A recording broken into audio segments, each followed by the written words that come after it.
Hello, if you're new here, my name is Madison and this is Mad's Makeup. If you're not new, then welcome back. Thank you for watching. Today's video is going to be a tutorial on a prom style makeup look, and this is going to be a look more focused on the eyes because a lot of people that are going to prom will be wearing masks due to COVID. I want the eyes to be the focus of the show, so if you want to see how to get a COVID-friendly prom makeup look, then just keep watching the video. I'll be starting out with priming, and I'm going to be taking the PIXI Vitamin C Brightening Perfector. I've been really liking this primer recently just because it kind of has a pore filling effect, but also leaves my base really tacky and not balled up. So I do enjoy that about this primer. And it goes on white, but when you start to spread it in, it kind of turns into more of a tannish color, if you can see that right there. So it doesn't leave any weird white residue when you go to put your foundation on. So I'm all primed up, so I'm gonna let this soak into my skin for a minute or two, and then I'll be back to color correct. Now that the primer has had a chance to soak in, I'll be going in with color correcting, and I'll be taking, as usual, my Pro Conceals by LA Girl. This is a step that you can totally skip, but I have some red spots and really dark under eyes that I want to color correct, so I'm just going to do that on myself. I just feel more confident in my makeup if I do this before I do my foundation. So the green goes on all my red spots, which I kind of have a lot right now. And you can also do a little here. Sometimes I get a bit of redness in that general area. And then with the peach one, I'll be going in with that for my under eyes where I have any of that blueness. And that's just supposed to neutralize any blue tones that you have on your skin. And I usually just go in and blend that all in with my finger. Alright, so the color correctors have been all blended in. So for foundation, I'm going to be taking the Tarte Foundcealer. I like to wear this foundation when I'm going to be needing to wear makeup for a long time because it's really long wearing. So I'll just take pumps of it and start spreading it around. And I'm not really going to do it that heavy just because I feel like the younger generation right now is really enjoying the more lighter skin tint sort of look. And so they aren't doing the more full coverage, heavy sort of foundation. So I want to try to make this look be more geared toward that direction because they are the ones that would be going to prom and needing to see the makeup styles. And before I finish blending this in, I'm going to be taking the Porefessional Super Setter by Benefit and spraying my face with this.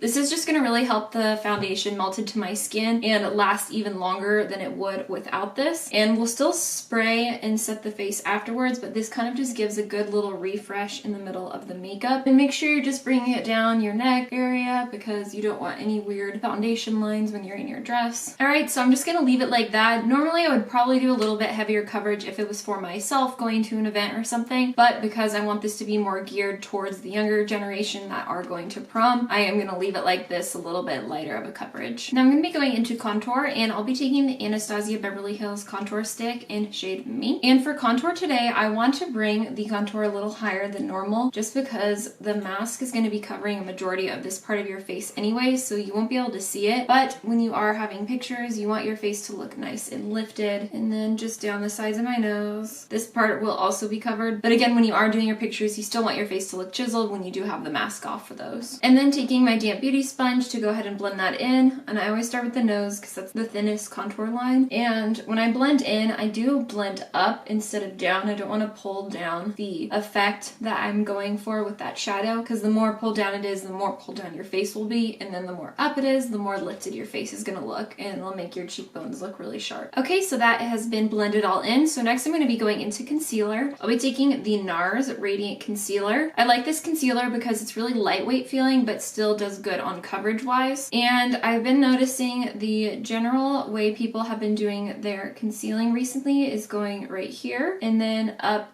this way, and that again kind of highlights that inner corner area to cover any darkness you might have, but then also is lifting the eyes at the same time on the outer corner. And then I usually take it down the strip of my nose and use it to cover any acne spots I have. And like I said before, this one is a really good full coverage, so it's good at covering any acne spots that you might have, where other kinds of concealers might blend into the skin too much and not even cover any of those spots that you're trying to block out. And just like that, the conceal's all done. So next we're going to be going into powder. For powder, I'm going to be going in with the Urban Decay All Nighter Setting Powder. I'm going to start out with setting my under eyes with a smaller brush just to make sure there's no creasing under there. And then I go in with a large fluffy brush, and I'm going to be setting my whole face. This can be your own preference. If you don't get as oily, you might not need to set your whole face if you're more on the matte side. But if you do get oily, it's really important you're setting everything. You want your makeup to last the whole night and not melt off. You also might want to get some of those sheets. They're the same material as the toilet paper seat covers that you find in the bathroom, but they're really good at taking oil off your face without taking off any of the foundation that you're wearing. Now I'm going to go in with bronzing my face to kind of give a little bit more color. I'm going to be taking the Hoola bronzer by Benefit, and I take the little brush that it comes with to contour down the sides of my nose, and then I go in with a flatter fluffy brush to contour the rest of my face. Like I said before with the contour, when you're doing the bronzer, make sure you're pulling it up and not down, because this can drag your face down, and it's okay to go like slightly harsher than you would every day when you're doing this, because you want it to show up nicely in pictures. If you don't do enough, you might look a little washed out and one-dimensional in your face rather than having the shadowing and contouring on your skin. Next, I'm going in with blush, and I'm going to be taking the Milk Cream Blush in the shade Work. Even though this blush is cream, it works perfectly fine over powders, and I've just been preferring cream blushes in general. I just do a dab of it here, and I know the famous way of doing blush right now on the nose is right down on the bridge like this, so just doing some of that there, and then up in your cheeks. So we got the blush like that. Next is going to be highlighter, and I'll be taking the Amrezy Highlighter by Anastasia Beverly Hills. I feel like this is a really nice one when you're wanting to do a more glam look. The champagne color doesn't overpower or clash with any types of eyeshadow looks that you're doing, and so this one is just a preferred one myself. And when I do apply it with the sponge like this, it goes on really dewy and nice looking rather than too powdery. So that way when you're under different lights, it's going to hit the light in a really nice way and glow up your cheeks. I filled my brows in off camera, which I did them really fluffy style just because that's more of the style that right now that the younger people are doing, and I made sure to set it with the 24-hour brow setter from Benefit. You want to make sure that your brows are going to be solid and set in that position, or else throughout the night they might start falling down and look less fluffy and structured than you want them to be. To prime my eyes for eyeshadow, I'm going to be using the NARS Radiant Concealer again, and it has a really nice tipped applicator that I can use to even carve out my brows a bit, just because I didn't do that before this step, and so I just do that all along my brow line, and then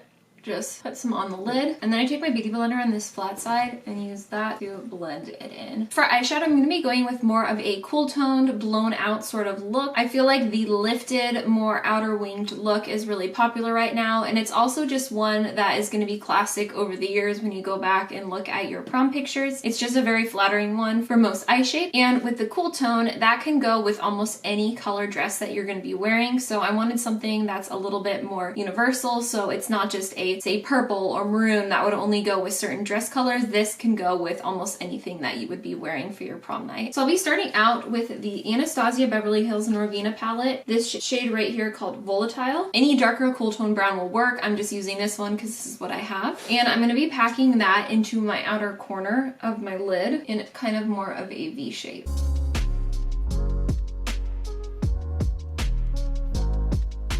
So that's going to be the general shape right there. It kind of goes up a little bit and slightly in. So I'm going to go do that on this eye to catch up, and then I'll be back with the next step. So I brought you guys in slightly closer so it's a little easier to see what I'm doing. But next I'm going to be going into the Nomad Cosmetics Encinitas palette and taking this shade called Hang, which is a cool toned light brown shade. And on a smaller, more pointed tipped fluffy brush, I'll be using that to start blending this shade into more of the inner corner area. But kind of keeping this in generally the upper crease. So don't bring it too far down, but don't bring it too far up either. And go ahead in between, dip it in a little bit to that volatile shade just to kind of maintain a little bit of a darkness, but also not getting too much darker than what that outer V looks like. And then also bring a little bit of it down into this area to create a soft blend to the rest of your lid. And we're gonna work on that blend in the outer. Don't worry, it's not gonna be left as harsh as it is. Let me just go do this eye real quick and then we'll continue on. So we're gonna be going back into that Norvina palette and taking this shade right here called Base. We're going to be taking that all along the upper part of the lid, along the side. And you can take really any color that kind of is close to your skin tone, because we want this shade right here to set the rest of the lid. That way when we go to do some more blending, there isn't any tackiness for shadow to stick in weird ways. We're gonna go back into this shade right here, which is that lighter cool toned brown, and using that to further blend out this shade right here, just to avoid any weird harsh lines. And just go a little bit at a time. You don't have to be packing it on really fast. Be patient with that blend just to make it look really nice and subtle. And we're also gonna do that along the side here.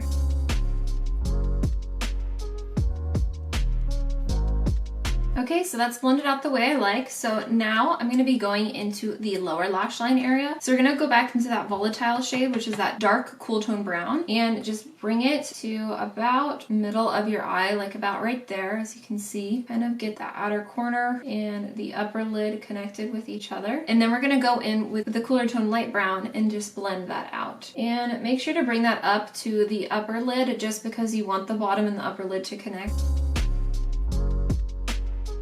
Alright, so those are now connected. Next we're going to get on with the shimmer part of the lid. For the shimmer, I'm going to be taking the Morphe x Jaclyn Hill Original Palette, and I'm going to be taking this shade, which is a cool toned brown shimmer shade. I'm going to apply that shade with my finger. It just tends to go on a little better like that, and I'm placing that right in the middle of the lid, and it perfectly matches those other browns. It gives a pop of shimmer and makes your eyes look a little more brighter and happy. And then go into this shade right here, which is a lighter champagne shimmery shade. Use that to kind of connect this inner corner lightness with that shimmer there and avoid any lines between the two. Just kind of have them nicely blended with each other. And then I'm also going to be taking that darker shimmer shade that I put here, also on the lower lash line, right in the middle, and just connect that to the brown that's there. And then take that light shade in the inner corner. So next for the eyes, I'm going to be going in with a brown pen liner, and this is from NYX, and doing that to line my lower waterline, and then taking this brown liquid liner, which is by Stila and in the shade Intense Smoky Quartz. I'll be using that to line my upper lash line. And try to get this as close to your lash line as possible. That way when you go to put your lashes on, there's no gaps in between the false lashes and your real lashes, and if there is any gaps, this kind of covers that up a little bit. And next we'll be doing lashes, and first to prep for the lashes, I'll curl my eyelashes and then apply some mascara. And for mascara, I'm going to be taking the Benefit They're Real Magnet Mascara. When I apply my mascara, I like to kind of pull my lashes in a little bit and then go and pull them out. It doesn't matter too much how your upper lashes look, just because we're going to be covering that with falsies, but I still like to have a layer on my lashes so that way they mold a little bit better with the false lashes. And do the lower lashes. And I'm going to be applying my lashes off camera. I do have a video that either is going to be going up last week or next week, a little bit more in detail of how I apply my falsies. And then I also have a video about a year back of a falsie tutorial. Just really quick, I want to let you know what I'm using. I'll be taking the Be Perfect lashes in Style Vibes, and these lashes are a little bit more on the thinner side, but really focus on lifting the outer corner, which I feel like the trend right now is to just put a few falsies in the outer corner and not even doing a full strip lash. But because this is prom and we want to have more vamped up eyes and normal everyday look, I want to do a full strip lash to really focus on bringing attention to the eyes. So the eyes are all finished. So bring a little closer so you can see how those look. It's just really nice flared out outer corner lashes. To finish up the look, we're gonna do lips. And because for most of the night for prom you will be having a mask on, you won't really be seeing your lips, and you don't want to have a type of lip product that's gonna rub off on the mask and maybe get around on your face. I'll be using a lip tint, and I'll be using the Bene tint from Benefit, and just take that out and do dabs of that all around your lips. For this, you can use any type of lip product that you have. If you have one that matches your eye look a little bit better, I know this one isn't quite the same as the eye look that I have, but it's the only lip tint I do own. This is just really good substitute, so that way you don't have anything rubbing off on your mask. And if you do want to carry something around with you in your purse or whatever that you have, I would recommend using a gloss. So I'm going to be doing the Anastasia Beverly Hills gloss in shade Vintage, and just plop that on. This is something that can be wiped off really easily, so that way when you do go to put your mask back on, it isn't rubbing around everywhere. And then for my hair, I'm going to be kind of leaving it in these braids sort of thing things that I have going on right here. But to spice them up a little bit, I'm going to be turning the Dutch braid into more of a pulled out sort of braid. So I already had my hair braided, but now I'm just taking each piece, pulling it out a little bit more, and then we're going to move the rubber band that's at the bottom a little bit higher so that way there's more room for the hair to come down to. So I have the rubber band a little bit higher. Going to keep doing this until I have the thickness and intensity in the pulled out braid that I want. So I'll just keep doing this and then I will be back to show you the whole finished prom look. So here is the finished look right here, the hair, everything. And just to finish it off, I'm going to give it one more squirt of setting spray, so you get that makeup to last the whole night for you. I hope you enjoyed this video, and if you did, please make sure to give it a thumbs up and subscribe to my channel. It would mean so much to me, and I hope you all have a safe and wonderful day, and if you do end up going to prom, I hope you have a wonderful time. Thanks for watching. Bye!